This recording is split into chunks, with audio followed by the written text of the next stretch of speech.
talerz.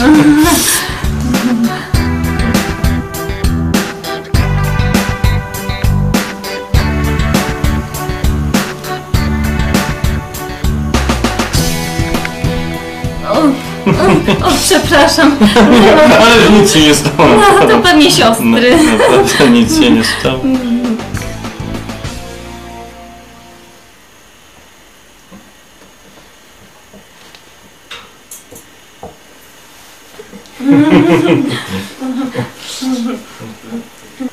No, to może ja pójdę po ten makaron domowy, Tak? który właśnie przed chwilą skończyłam robić. Dobrze?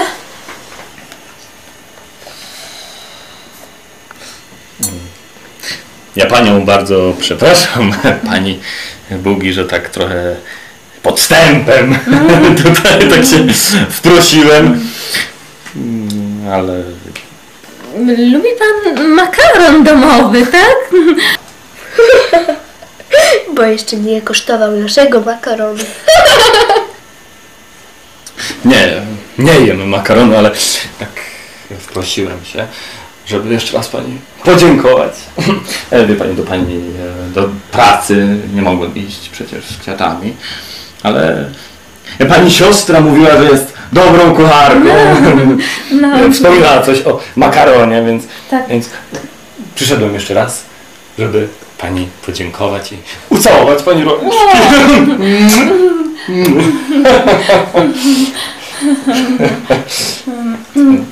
No cóż, nie trzeba.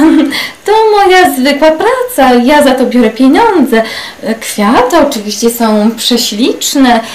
No, ale proszę nie przychodzić tu już więcej.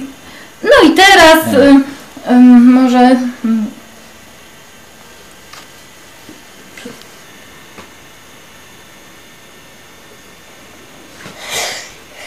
To może ja biegnę postawić wodę na kawę dla nas.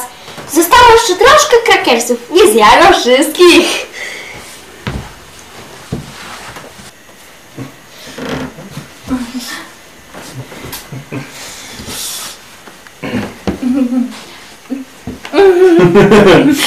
To może ja skoczę po ciasteczka. Mam pyszne. Ciasteczka.